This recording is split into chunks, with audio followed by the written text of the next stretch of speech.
Admissions Insights by Scholastica. Hola, soy Adriana, directora y cofundadora de Scholastica. Hoy hablaremos sobre las cartas de recomendación y su papel en tu portafolio de admisiones. Las cartas de recomendación juegan un papel valioso en el proceso de admisiones, pues aportan la única información externa que recibe el comité de admisiones sobre ti.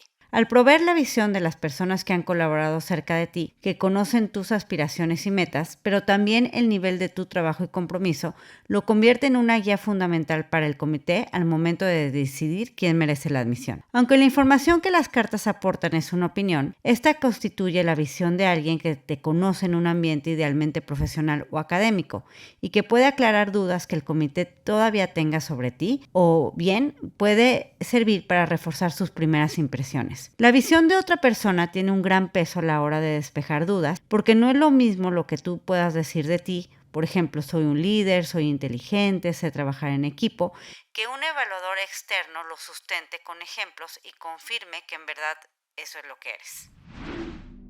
Una situación frecuente que suelen enfrentar los postulantes latinoamericanos es que sus recomendadores les piden que sean ellos quienes redacten la carta y que solo se las envíen para firmarla. Si tú te enfrentas a esto, mi recomendación es que le insistas al recomendador que sea él o ella quien escriba la carta, pero también hazle saber que estás dispuesto para apoyarlo o apoyarla y guiarle en el proceso. Tu recomendador tiene una opinión que ofrece una visión valiosa de ti como candidato. Y si lo has seleccionado como recomendador, debes ser suficientemente firme como para pedirle su opinión y su evaluación honesta. El que tú mismo escribas tu carta de recomendación, en primer lugar, no es ético, además de que tú puedes decir de ti cosas que son limitadas, mientras que tu recomendador puede brindar una perspectiva fresca, única, desde su punto de vista, se escucha honesta también, y ejemplos que tal vez tú no habías pensado, historias que vistas desde la perspectiva de alguien más van a dar una visión más integral y completa de ti. Si tu recomendador no tiene el tiempo para escribir la carta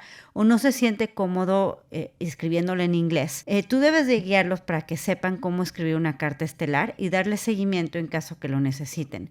Una cosa es que tú escribas la carta y una cosa es que tú los guíes y los orientes sobre la carta. Lo segundo sí se puede, de hecho es algo recomendable, que tú los ayudes, que incluso los hagas copartícipes de tu proceso, les platiques sobre qué cosas estás tú incluyendo en tus ensayos, cuáles son tus objetivos profesionales a largo plazo, qué cosas o qué habilidades estás tú incluyendo como tus diferenciadores para que ellos también apoyen eso en su carta y den su perspectiva de cómo tú has mostrado esos diferenciadores en el ambiente laboral o en el ambiente académico.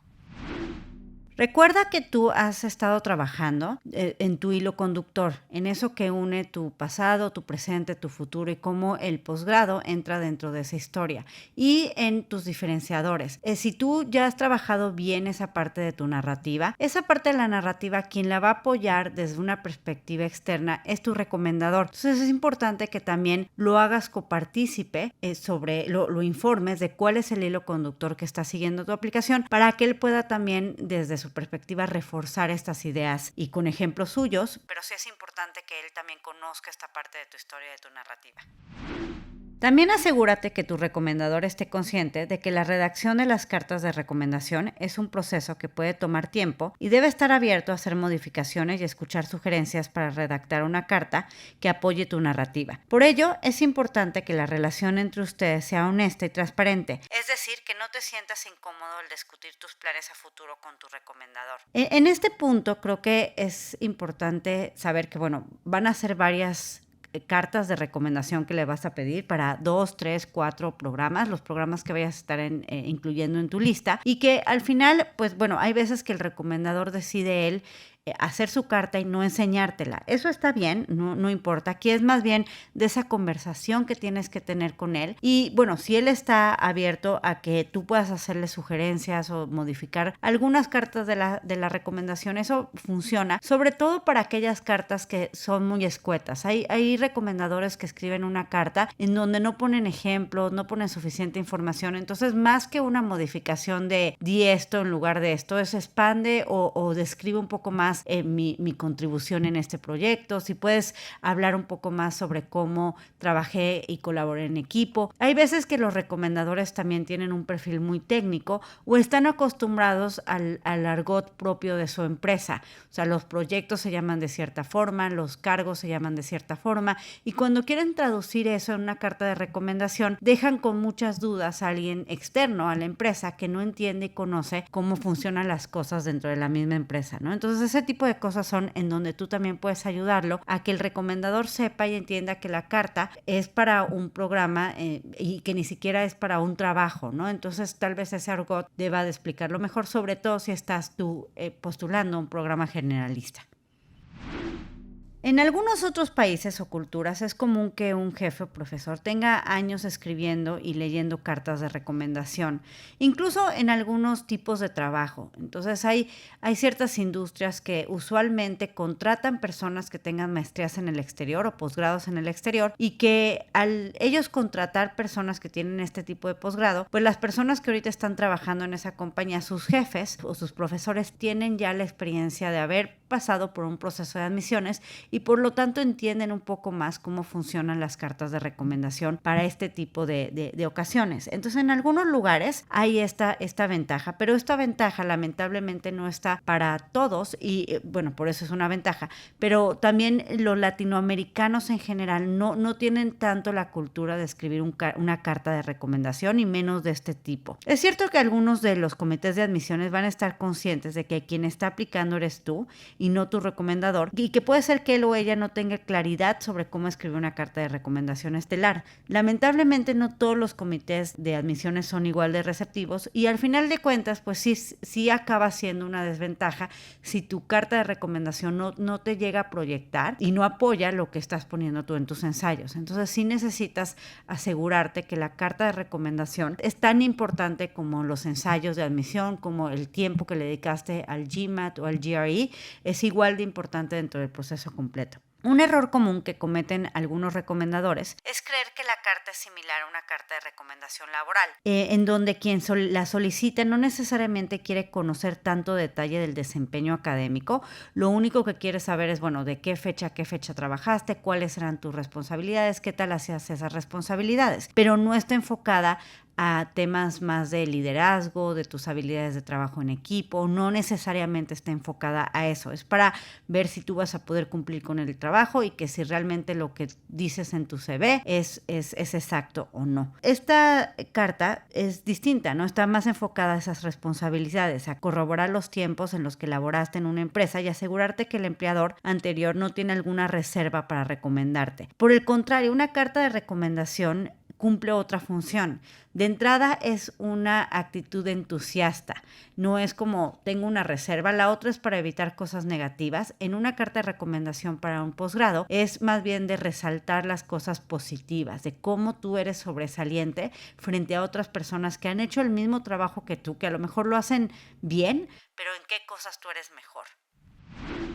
Si nos remontamos a episodios anteriores y recordamos la analogía del juicio en el que tú estás presentando tu caso ante el comité, los recomendadores serían los testigos de carácter. Por lo tanto, entre mayores detalles y historias ellos ofrezcan al jurado sobre tu personalidad, mayores serán las posibilidades de tener un veredicto positivo y conseguir la admisión. Es por esto que te ayudará más tener un testigo de carácter que te conozca verdaderamente y que pueda sostenerte frente a las preguntas de la defensa, que contar con un testigo de carácter que te conozca por poco tiempo, fuera de un ambiente profesional o académico, y que no pueda abogar correctamente por ti. Asimismo, el testigo que verdaderamente te conoce podrá mencionar anécdotas concretas, evidencias cuantificables y ejemplos precisos que tendrán un mayor peso en tu defensa. Es decir, al final de cuentas, acuérdate que tú estás presentando un caso. Por eso lo del hilo conductor y que sean copartícipes de ese hilo conductor es importante. Ese es el caso que estás presentando al comité de admisiones. Imagínate que llega alguien a presentarse en un juicio y los testigos no están enterados de cuál es la estrategia que está presentando la defensa para defender a esta persona, ¿no? Entonces los testigos tienen que ser gente que apoye realmente, que entienda muy bien hacia qué son los temas que a ti son los que más te importan. Si recuerdas, hablamos en otro capítulo sobre la pregunta del millón, esas cosas que son los temas que a ti más te importan. Ellos tienen que saber que esos temas te importan. Si tú, por ejemplo, dices algo como a mí lo que más me importa es combatir la diabetes y tus recomendadores, ninguno de ellos habla de tu pasión por combatir la diabetes, lo único que generas es una confusión o incongruencias entre lo que tú estás diciendo que te importan y lo que las personas que tú mismo escogiste para que te recomendaran dicen de ti. Por eso la selección de los recomendadores es tan importante. Ahora, si tú estás pensando de entrada en obstáculos para seleccionar a tal o cual persona, a lo mejor algo como no estoy seguro si él me va a recomendar o no habla tan bien inglés o está muy ocupado, y empiezas a seleccionar personas en función de quién es más fácil que te recomiende y no quién te va a recomendar mejor o apoya mejor tu narrativa, tú solito estás haciendo una carta de recomendación o una aplicación menos fuerte.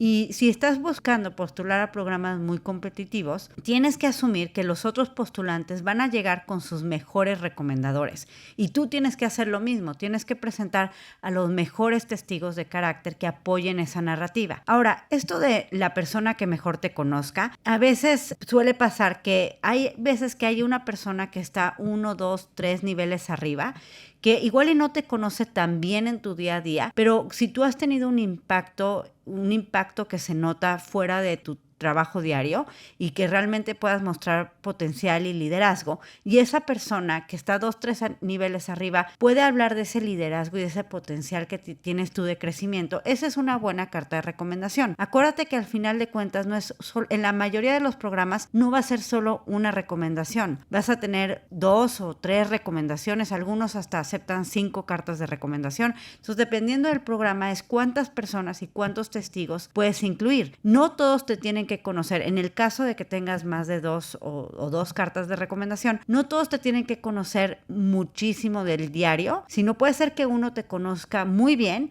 y el otro pueda hablar de ese potencial y de tu liderazgo y de tu impacto en la organización de manera más grande, ¿no? O sea, no solo con el impacto día a día. Entonces también piensa que puedes escoger diferentes personas para completar esta perspectiva y que al final la selección sí tiene que ser estratégica y tiene que estar en función de tu narrativa de admisión.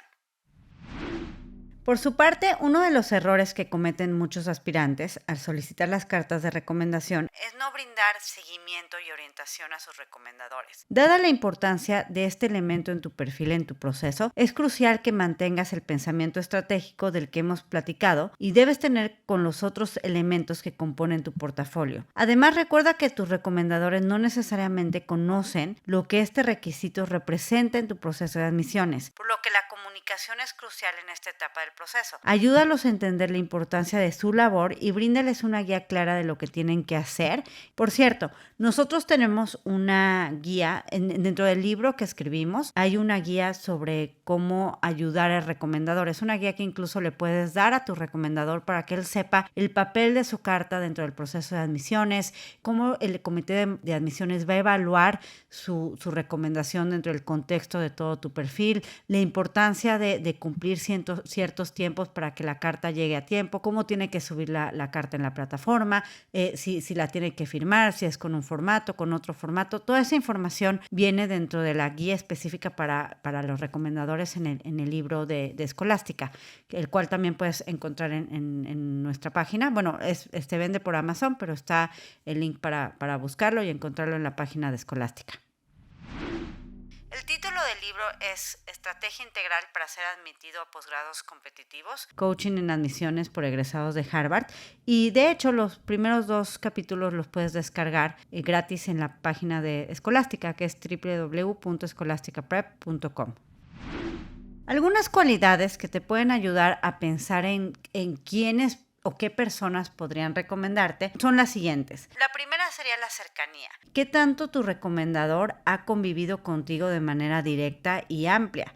Que él tenga una perspectiva que le ayude a demostrar tu carácter, tus aspiraciones y tu progreso. Generalmente, si estás postulando programas profesionales como un MBA, por ejemplo, lo ideal es que todas las cartas sean de gente que te ha visto trabajar de manera cercana en un ambiente laboral. Si tú estás postulando otro tipo de programas, puede ser que sea un profesor o una carta académica, pero en general es buena idea pensar para programas profesionales como maestrías, incluir preponderantemente perfiles profesionales, a menos que la universidad te pida que sean académicas. Esta persona te tiene que conocer muy bien. Acuérdate, sin embargo, que cuando hablamos de cercanía, hablamos de la cercanía en el momento en el que tú estás postulando. Si tú todavía tienes tiempo, o sea, si no vas a postular en los próximos meses, pues puedes generar y desarrollar esta cercanía con alguien, ¿no? Entonces tú puedes de una vez empezar a pensar en tu proceso completo y decir, tengo tal contacto o conozco a esta persona, en este momento esa persona no me podría recomendar porque no conoce muy de cerca mi trabajo, pero si yo empiezo a generar una relación con esta persona, una relación más cercana en donde también me involucro en proyectos con él o hago un voluntariado o busco de la manera en que esta persona eventualmente me conozca, pues eso es algo que lo puedes ir haciendo y eso generaría una muy buena carta de aplicación, una carta de recomendación, a lo mejor no en este momento, pero sí en 7, 8, 9 meses. Entonces la cercanía va a ser importante, tiene que ser alguien que pueda dar una perspectiva de tus logros, pero si tienes tiempo, pues es algo que puedes desarrollar y generar. Ahora, como decía hace rato, la parte de la cercanía tiene que ver con la perspectiva de los logros. Entonces, si tú tienes a alguien que es un puesto mucho más arriba, pues no necesariamente tienes que irte por la carta de tu supervisor directo, aunque algunos programas se lo piden, pero si tienes 2 o 3 cartas de recomendación, entonces a lo mejor la segunda o la tercera carta puede ser de alguien que esté varios escalones arriba. La cercanía es también con el resultado, con el logro. Si esa persona a lo mejor no te conoce a ti de uno a uno, no trabaja contigo diario, pero está cercano, ya ha visto tus resultados y tus logros, eso también ayuda, eso es parte de la cercanía, porque la cercanía tiene que ver con eso, con esos resultados y con tu potencial también. Otra cualidad es la autoridad de recomendador. Si tienes 2 opciones de igual cercanía, pero una de ellas tiene más experiencia, reconocimiento o jerarquía, creo que esa sería una buena razón para escogerlo. En el caso de que los dos sean igual de cercanos, pues entonces sí, busca el recomendador que tenga más jerarquía. Eso porque él puede hablar justamente de liderazgo, de tu impacto, más allá de tu trabajo diario y de tu puesto, sino cómo el impacto que has tenido tú en la organización trasciende tu puesto, tu área. Otra cualidad es experiencia. Alguien que haya supervisado más personas tiene mucho mayor perspectiva para hablar de cómo te comparas contra otros. Y pongamos el ejemplo, por ejemplo, de un profesor. No es lo mismo que un profesor que lleva 3 años dando clases diga que tú eres o has sido uno de sus mejores alumnos, a que lo diga un profesor que lleva 30 años. Si el profesor lleva 30 años y han pasado cientos o miles de alumnos por su aula y él dice que tú eres uno del 5% mejor o realmente tú has dejado un legado o te considera uno de sus alumnos más brillantes, pues obviamente eso vale muchísimo más porque él tiene mucho más experiencia. La experiencia también tiene que ver con la calidad. La calidad de la experiencia también tiene que ver con los perfiles sobresalientes o similares al que esta persona haya también evaluado, ¿no? Entonces, parte de la carta y parte del contexto de la carta es cómo te comparas tú con otros buenos perfiles. De hecho, en muchos programas hacen esa pregunta puntualmente. ¿Cómo te comparas tú con otros buenos perfiles que el recomendador haya supervisado? Obviamente, alguien que tenga más experiencia tiene más perspectiva y por lo tanto su recomendación o cuando habla de ti como alguien sobresaliente frente a esos otros perfiles vale más. Otra cualidad sería la actualidad. Puede que alguien te conozca de cerca, pero por una experiencia muy lejana. Elige a alguien con quien hayas trabajado recientemente para que el comité tenga una razón para aceptarte hoy. Si considera importante una experiencia pasada, solicita 2 actuales y esa. O sea, haz de cuenta, si por ejemplo yo tengo una recomendación de alguien que me podría hablar a mí de hace 5 años, a lo mejor lo que tengo que hacer es tomar esa experiencia y ligarla a algo de ahora, ¿no? A lo mejor ese recomendador podría decir decir eso en ese momento, pero ¿qué cosas he hecho hoy y cómo puedo yo participar en nuevos proyectos o en nuevos voluntariados o en algo nuevo con esta persona para que su recomendación sea actual? Entonces, no nada más me quedo con eso de hace 5 años. Eso pasa muchas veces cuando, por ejemplo, te piden cartas de recomendación académicas y tienes 4 o 5 años que saliste de la universidad. Ese profesor te conoció hace 4 o 5 años, pero pues de ahí ya no ha visto nada de ti. Entonces, si tú ya sabes que vas a necesitar una carta así, lo que te decía, tú no tienes que postular con las cartas que tienes hoy. Tienes que postular con las mejores cartas posibles y eso es lo que hace que tengas o la importancia de hacer el proceso con tiempo. Entonces, lo que hago en ese caso es regresar con mi profesor, con la persona que quiero que me recomiende, que me conoció hace 5 años y a lo mejor actualizarme. A lo mejor si yo ya estoy en una área y pudiera llegar a dar como su asistente de clase o a lo mejor contribuir con él en algún proyecto con sus estudiantes actuales o de cierta forma generar un programa de mentoría con esos estudiantes con mi trabajo actual y demás. Eso ayuda que esa carta sea actualizada, ¿no? Es alguien que me conoció como estudiante y ahora tiene conmigo una experiencia más profesional en donde ha visto ese crecimiento. Entonces esa carta ya se convierte en algo actual. Otra cualidad tiene que ser la sinceridad. Si la persona que tienes en mente tiene algún tipo de relación cercana contigo o tu familia, por ejemplo, muchas veces los emprendedores, ¿no? Dicen, bueno, o los que trabajan en la empresa familiar, a lo mejor tienen a su papá como el CEO de la empresa, igual y hay alguien entre su papá y él o ella, y entonces esa persona es la que están pensando como recomendador. Sin embargo, pues ahí puede haber un conflicto de intereses, ni modo que el recomendador no te dé una buena evaluación cuando su jefe es tu papá y obviamente tu papá quiere que te vayas al posgrado. Entonces tienes que asegurar que no se generen estas impresiones de conflictos de interés. O sea, que sea una persona que realmente pueda ser sincera en su carta, que no tenga una razón fuera una razón que lo obligue a darte una buena carta de recomendación y que sin querer esa recomendación parezca menos sincera por eso. A lo mejor es muy sincera y a lo mejor lo que está diciendo es completamente correcto y honesto y es verdad. Sin embargo, el hecho de que este conflicto de intereses pues, sin querer permea en lo que el comité de admisiones puede ver de qué tan sincero no es esa carta. ¿Cuáles serían algunos factores importantes a considerar también cuando estés pensando en las recomendaciones? Pues otro factor importante sería conocer si tu recomendador, por ejemplo, está escribiendo otras cartas al mismo tiempo. Hay veces que si tú trabajas en ciertas industrias, por ejemplo, si eres consultor o si estás postulando y recién salido de la universidad y le estás pidiendo carta a un profesor que es muy reconocido, o trabajas en un organismo como, no sé, un banco en donde hay muchas personas que estén postulando, un banco central, por ejemplo, a los mismos programas, tienes que estar seguro o segura que tu recomendador no va a estar escribiendo otras cartas al mismo tiempo que la tuya. Y sobre todo, si lo está escribiendo, pues por lo menos asegurarte que no sean los mismos programas. O sea, eso es algo que sí le puedes preguntar. Si está escribiendo cartas para alguno de tus compañeros o colegas y si esta persona está también escribiendo, o sea, está pidiendo, solicitando la admisión a los mismos programas que tú. Esto parece obvio, pero hay veces que sin querer incluso te da vergüenza preguntar ese tipo de cosas, pero sí es importante que lo sepas porque igual y pues sería bueno platicarlo para ver si se pudieran pensar en programas distintos para uno u otro o hacer una estrategia en donde pues todos queden conformes y no esté el mismo persona escribiendo 2 cartas para 2 personas y entonces finalmente si estás compitiendo directamente con esta otra persona, ¿no? También eso significa que también por eso es bueno la planeación y la orientación con los recomendadores. Si tú pediste tu carta primero, pues eso obviamente ayuda a que tú tengas razones y tu recomendador te dijo primero que sí a ti, pues eso también ayuda a pensar que tú tendrías la prioridad, ¿no? Para escoger. Entonces, eso sería también el hacer el proceso organizadamente y con tiempo.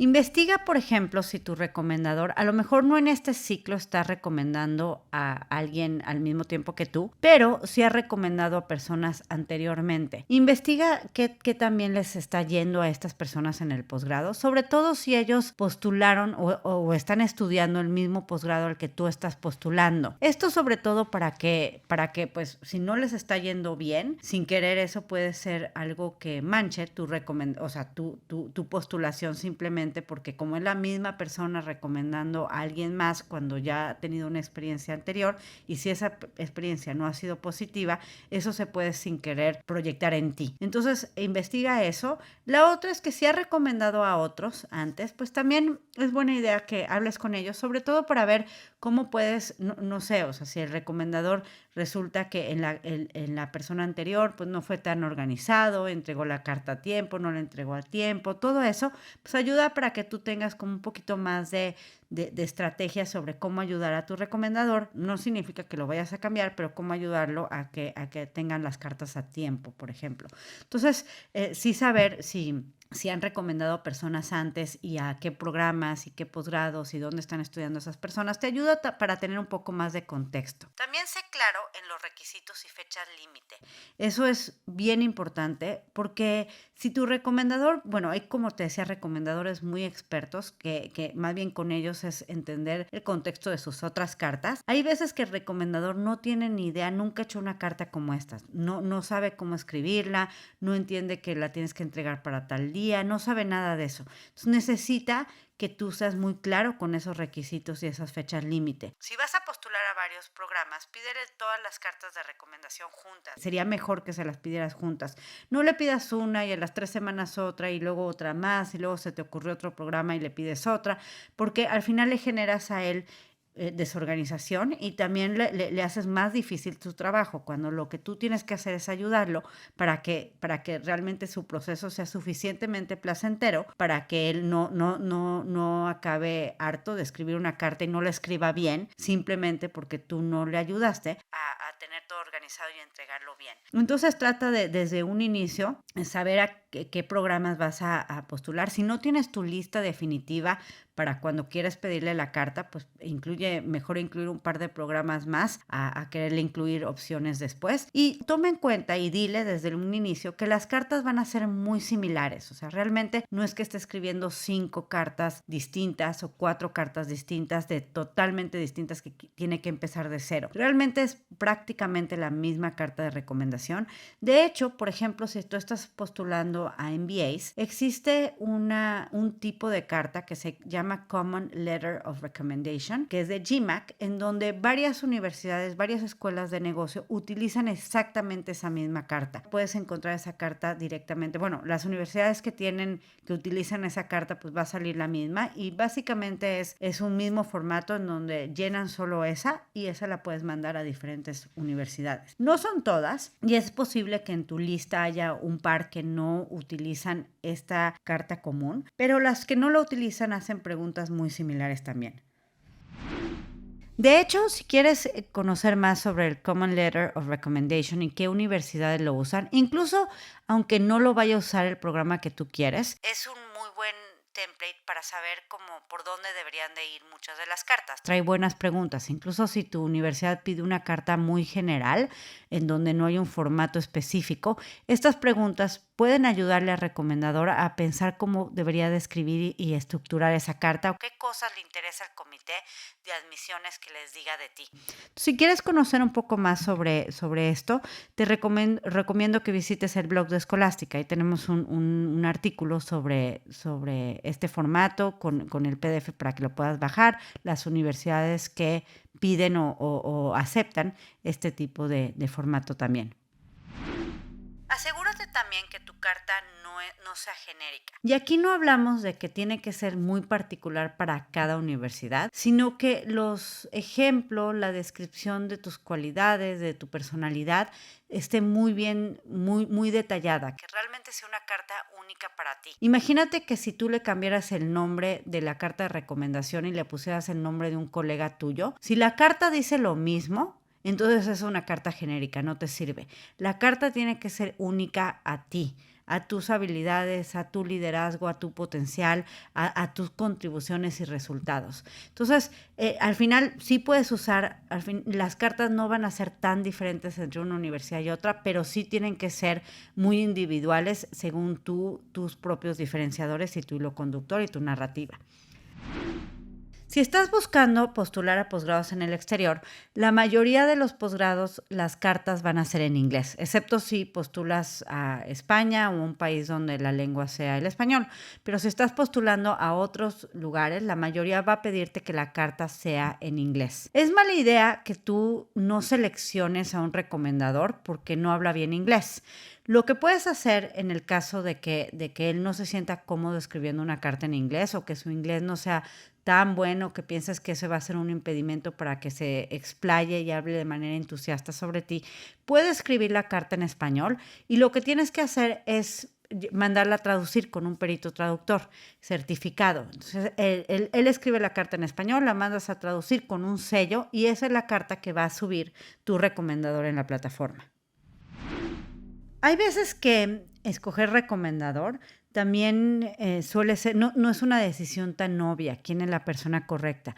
Eso de hecho es una decisión bien importante, como decía al principio, y además sí necesitas una estrategia completa para escogerla. Por ejemplo, en el programa de Escolástica 360, en donde trabajamos todo el proceso, pues en el primer paso te ayudamos a definir quiénes podrían ser tus recomendadores. Si tenemos tiempo, pues ir construyendo esas relaciones para que eventualmente esa persona quiera recomendarte. Pero ya que estamos en la parte de la narrativa, el desarrollo de ensayos y todo, pues también buscamos que la selección del recomendador es hasta que tengamos clara y que tengas tú muy claro tus diferenciadores y tu narrativa. Y es en ese momento en donde se buscan las personas que mejor pueden llevarte a contar tu historia y apoyar esos diferenciadores. Pero para que sepas como cuáles podrían ser algunos tipos de recomendadores. Algunos pueden ser personas que sean de tu trabajo, entonces busca a alguien que sea tu supervisor, tu mentor, jefe. Si te solicitan 2 cartas en el trabajo, deben demostrar perspectivas distintas. Si te acuerdas, hace unos episodios platicábamos sobre los espejos y de cómo cada uno de estos espejos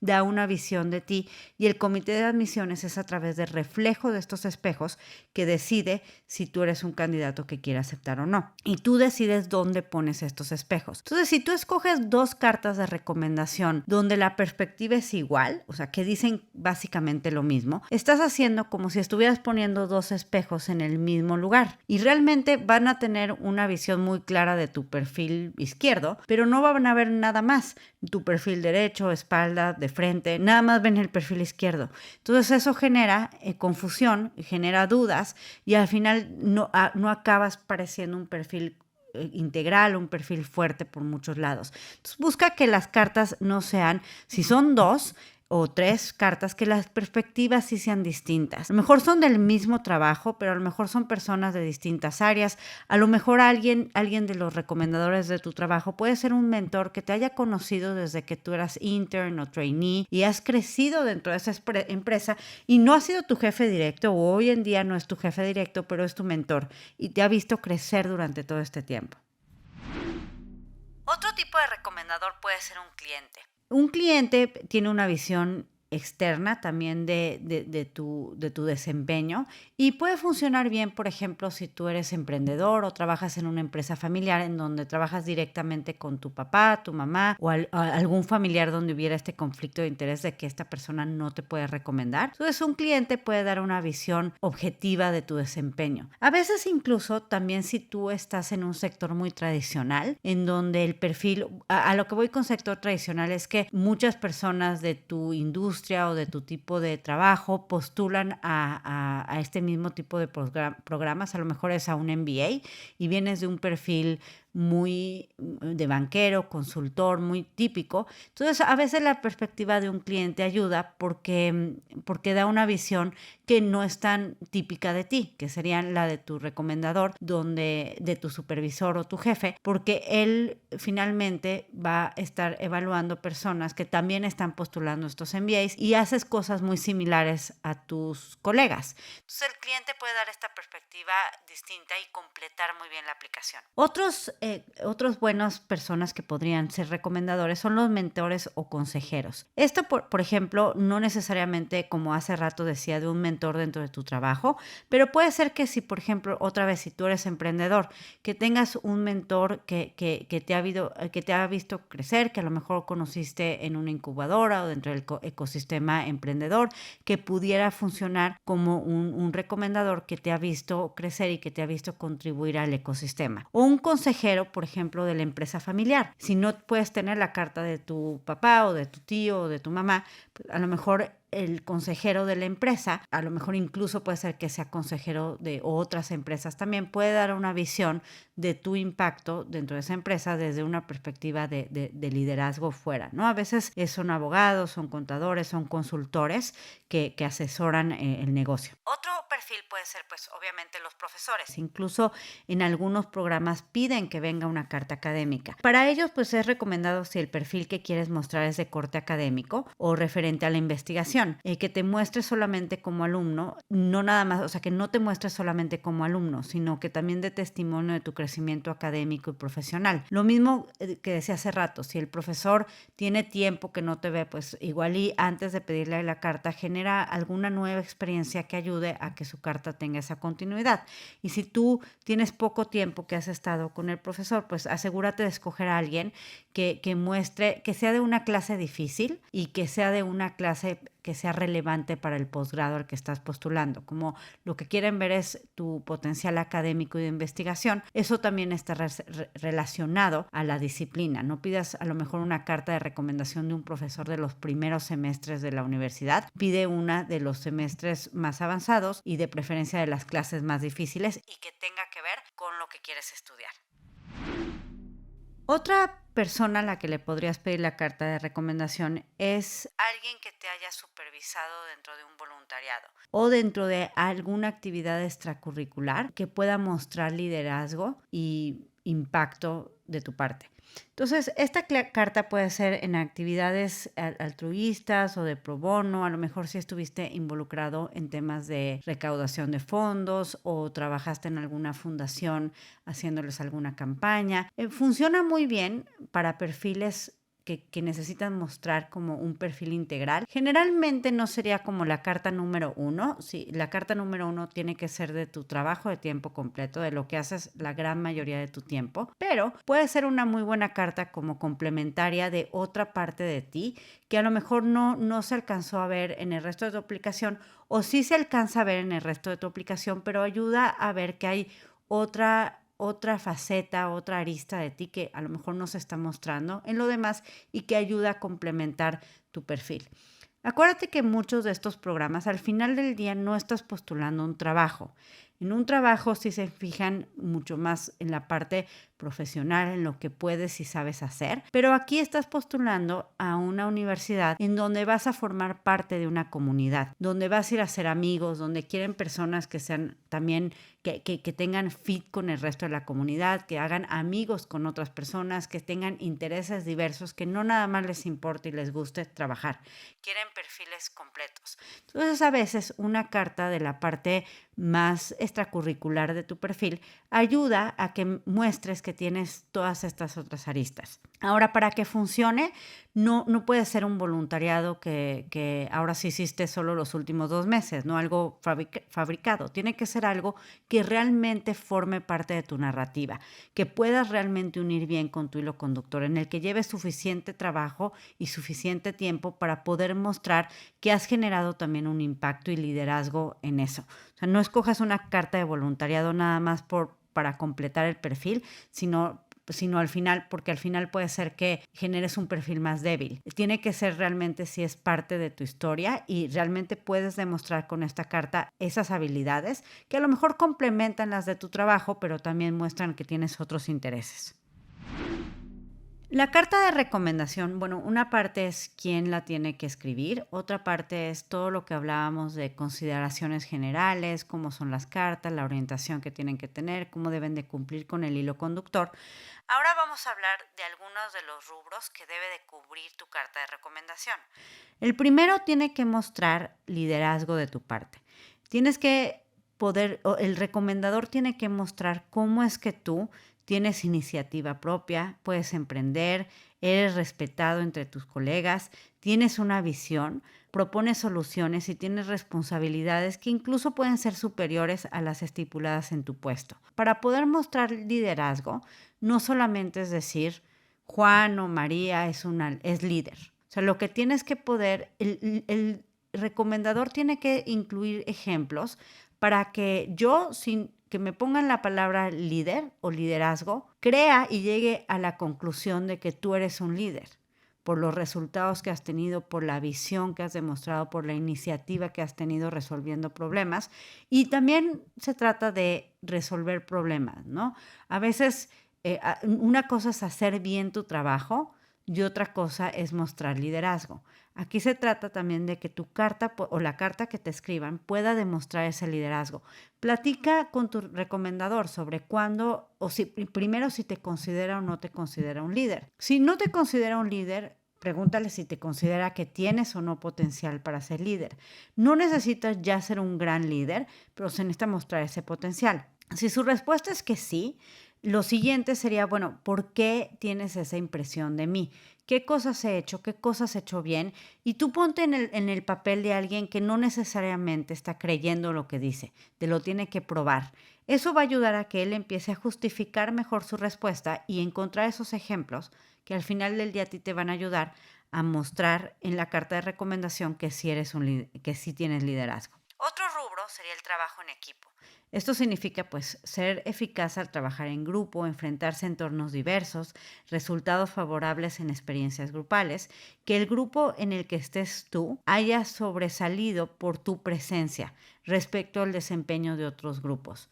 No es suficiente decir como es bueno trabajando en equipo y cuando hablamos de es bueno trabajando en equipo, es usual que pienses en cosas como es alguien agradable, es alguien que se preocupa por los demás, es alguien que los demás quieren estar con él.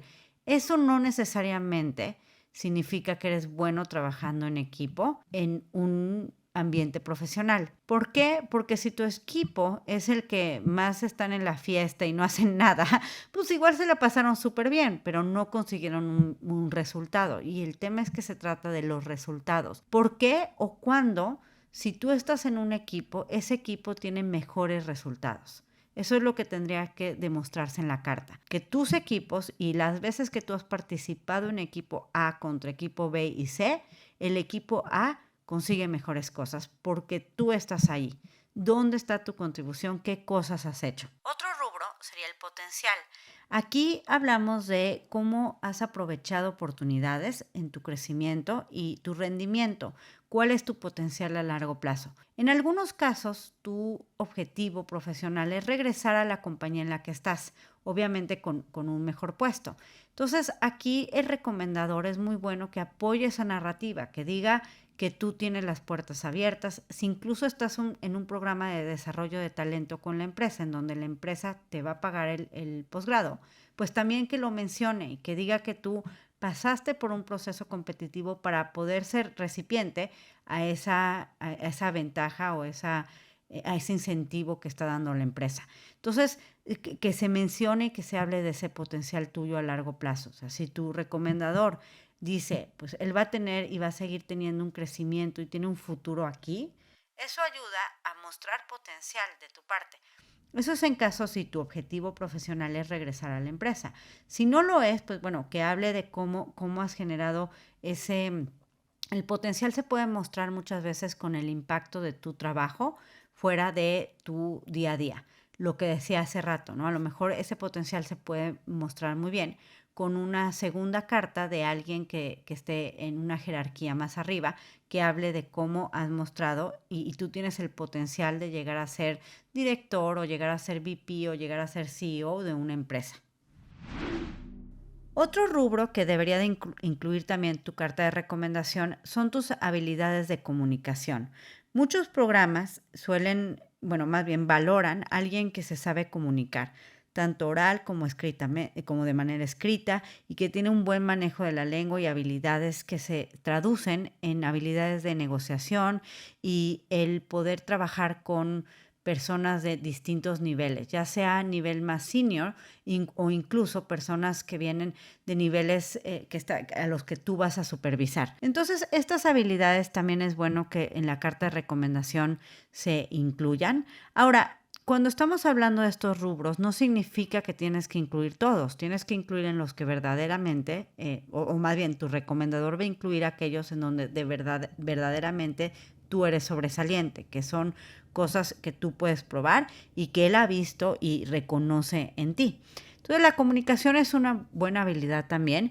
Y si tú has tenido, por ejemplo, también la oportunidad de trabajar con gente internacional, con grupos internacionales, y si incluso tienes que utilizar en tu trabajo, por ejemplo, el inglés, aquí también lo pueden mencionar, porque al final de cuentas, si el posgrado que tú vas a estudiar va a ser en inglés, pues ayuda a que tú también es recomendable de cómo tú te comunicas en el inglés en el contexto laboral.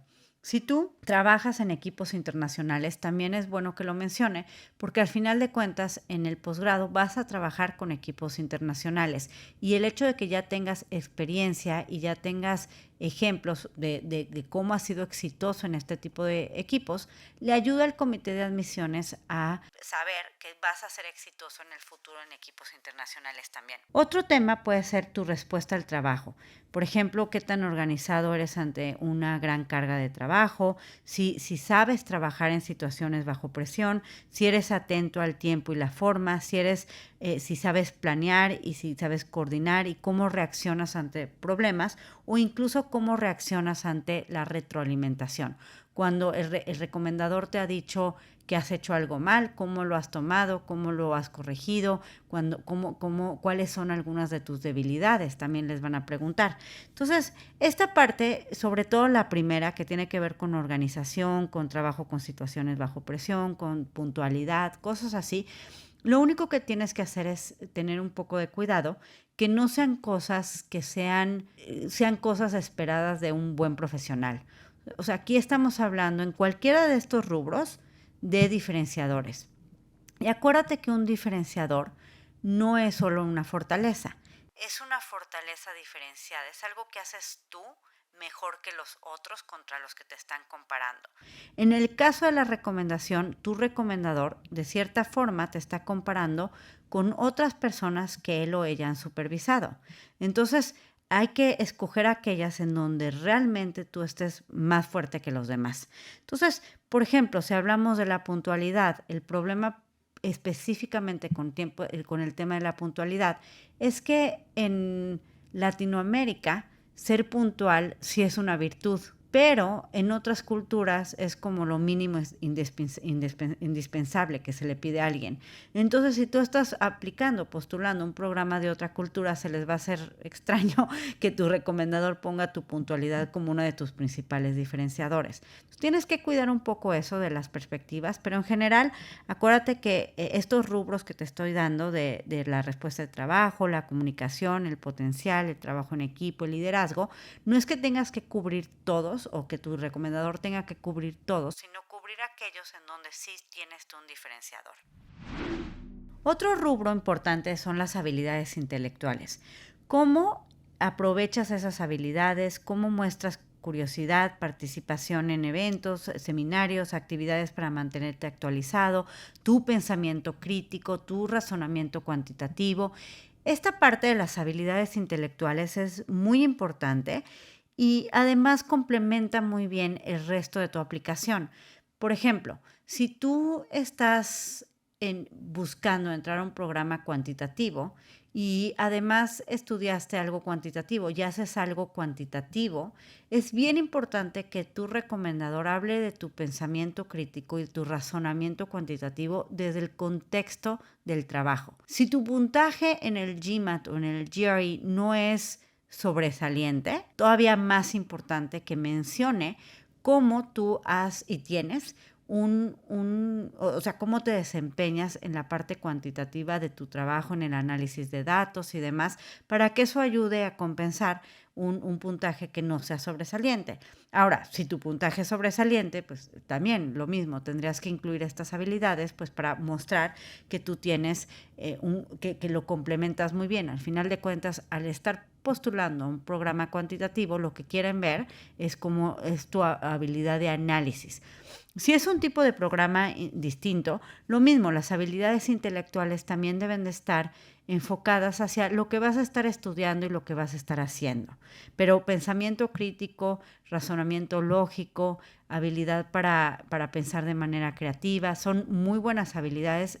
Solamente asegúrate que se incluyan ejemplos específicos, porque son difíciles de probar y más bien donde mejor las vas a probar va a ser con tus transcripts, con tu GMAT, con tu GRE. Entonces, para que en esta parte funcionen bien, tienen que traer ejemplos que le ayude al comité de admisiones a entender que verdaderamente esto es algo que sí tienes. Otra cosa a veces que pueden incluir las cartas de recomendación son actividades extracurriculares. Obviamente que sean cosas que el recomendador vio en ti. Muchas empresas tienen, por ejemplo, programas donde tú puedes participar como de impacto social o de acercamiento a la comunidad. Entonces, si tú has hecho algo así, o a lo mejor como has trabajado tú en temas de equidad de género, ese tipo de cosas, el recomendador pues sí lo conoce, lo ha visto porque lo haces dentro de la empresa. A lo mejor no es tu trabajo del día a día, pero si es algo en lo que contribuyes en la empresa, también lo podría mencionar. Y otra cosa, otro rubro es la proyección. ¿Qué tipo de egresado se puede esperar que seas? ¿Cómo se involucra? ¿Cómo te figuras ante un grupo? El nivel de actividad y participación que podrías llegar a tener. Esto, por ejemplo, es algo que puede incluir alguien, si tú tienes un recomendador que es egresado de alguno de los programas a los que estás postulando, pues él conoce muy bien ya el programa, ¿no? Y entiende lo que es egresado de este programa. Entonces, él puede hablar también de cómo tú puedes contribuir a esa comunidad, porque él es parte de esa comunidad. Y al final, otra de las rubros que debe incluir la carta son muy bien esta parte de las fortalezas, pero piensa la fortaleza en función del diferenciador. Y aquí, por ejemplo, es donde yo creo que uno de los éxitos de Escolástica, del programa de Escolástica, es justo que tenemos una perspectiva latinoamericana. Y los diferenciadores, como decía, no son solamente fortalezas. Hay personas que tienen muy buenas fortalezas, pero para poder entrar a estos programas tienen que poder transformar esa fortaleza en un diferenciador. Porque es el diferenciador lo que les va a permitir entrar, y el diferenciador está en función del contexto, de la competencia. Y eso es una perspectiva que tenemos nosotros muy, muy entendida, que conocemos muy bien, porque nuestro enfoque es totalmente latinoamericano. Pero entonces piensa en esas fortalezas, y tu recomendador lo que tiene es una perspectiva de las personas como tú, a las que él ha evaluado. Entonces, que hable de eso, ¿no?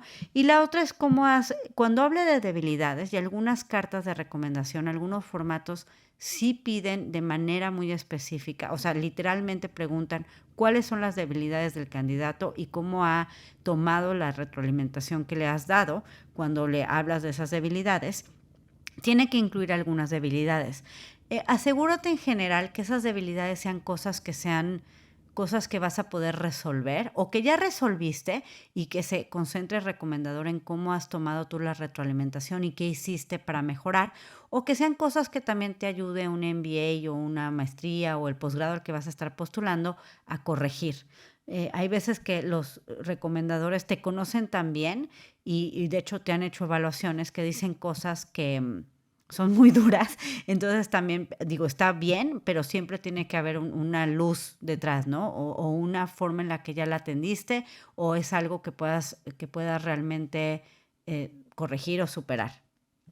Pero está bien poner debilidades. Si un recomendador no pone debilidades, generalmente es porque no te conoce suficiente, porque todas las tenemos. En conclusión, una carta de recomendación bien escrita debe explicar bien los atributos del recomendado y poner en perspectiva sus cualidades con la de sus pares para ayudarle a destacar en el proceso. Asimismo, debe contextualizar la relación entre el recomendador y el candidato y reafirmar las habilidades y destrezas que puedan comprobarse en el CV o que en forma de anécdotas ilustran su carácter. Los comités de admisión son los responsables de traer a las universidades a los mejores elementos de su generación. Por ello, suelen ser mucho más receptivos a las cartas minuciosas y sinceras que aquellas que se limitan a apoyar la candidatura de un individuo. En este episodio te hablé acerca de las cualidades que deben tener tus recomendadores y los tipos de recomendadores a los que puedes tomar en cuenta. Te mencioné algunos factores importantes a considerar durante el proceso con tu recomendador y te compartí una lista de rubros importantes que deben cubrir tus cartas de recomendación. Por último, me gustaría volver a mencionar la metáfora de los espejos, donde los diferentes documentos de tu portafolio de admisión muestran diferentes perspectivas de ti como candidato y que al unirlos forman una imagen global e integral. Al buscar recomendadores debes ser consciente de la faceta que quieres mostrar al comité de admisiones y cómo quieres que las cartas se comuniquen entre ellas y con el resto de tus documentos. Gracias por escucharnos. Si lo disfrutaste y encontraste útil, te invitamos a suscribirte y darnos una reseña a través de tu plataforma favorita. Si tienes dudas o comentarios, puedes escribirnos a través de las redes sociales de Escolástica, en Facebook, Instagram, LinkedIn y Twitter, o visitar nuestra página www.escolasticaprep.com. Nos encantará leerte y saber tu opinión. Admissions Insights by Scholastica.